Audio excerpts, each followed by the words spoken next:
মাঝবয়সী এক গৃহবধূর গলার নলিকাটা মৃতদেহ উদ্ধার করাকে কেন্দ্র করে চাঞ্চল্য ছড়িয়েছে ছোট গুমা এলাকায়। শনিবার বাড়ির পাশে নির্জন বাঁশঝাড় থেকে মৃতদেহটি উদ্ধার করেছে ছোট গুমা ফাঁড়ির পুলিশ। পরিবার জানিয়েছে, সকালে ঘুম ভাঙার পর নিখোঁজ ছিলেন ওই গৃহবধূ। দীর্ঘক্ষণ খোঁজাখুঁজির পর বাড়ি থেকে ঢিলছোড়া দূরত্বে নির্জন বাঁশঝাড়ে রক্তাক্ত দেহটি নজরে আসে পরিবারের। এরপর তদন্তে নেমে ঘটনাস্থল থেকে মৃতের মোবাইল ফোনটি উদ্ধার করেছে পুলিশ। ঘটনাস্থলে আসে পুলিশের ফরেনসিক দলও।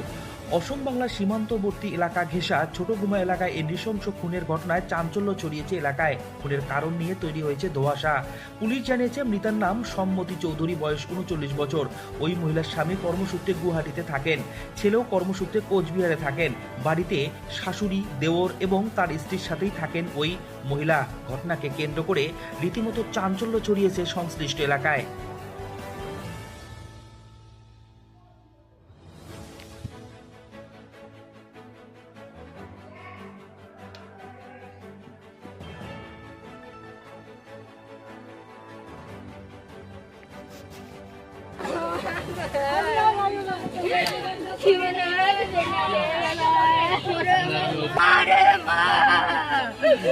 আমি কারো সঙ্গে বিরাটা করে কে করলো রে মা? আমি কেউ করে রে মা?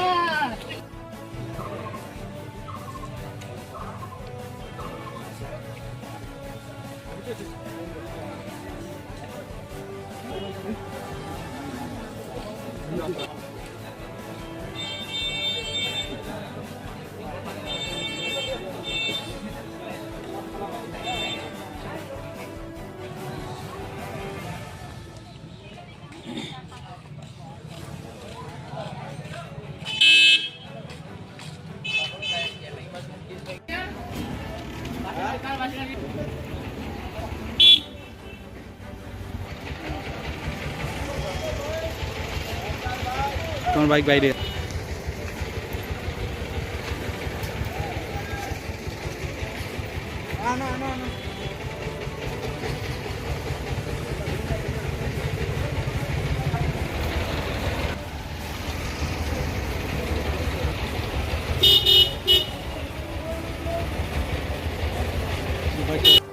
মার্ডার হয়েছে।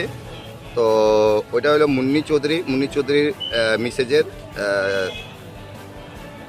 সন্ধিয়া চৌধুরী। তো রাত্রে উনি বাড়িতে রাত্রে নিজের রুমে ঘুমাইছিল, কিন্তু সকালবেলা যখন ওরে পরিবারের লোক দেখে তখন ওনাকে পায় না পাওয়াতে পরে এদিকে ওদিকে খোঁজাখুঁজি করার পরে দেখা যায় যে আমাদের ছোটগুমা থানার অল্পটুক পাশেই একটা শুকানো একটা নদী আছে। ওই নদীর ভিতরে পানা গাছে ওই ডেড বডিটা লুকায় রেখে দিছে। মানে কে দেখলো? প্রথমতে ওই পরিবারের লোকে খুঁজতে যায়, দেখে যে ওখানে একটা শাড়ি পাওয়া যায়, একটা কম্বল পাওয়া যায় আর রক্ত পাওয়া যায়।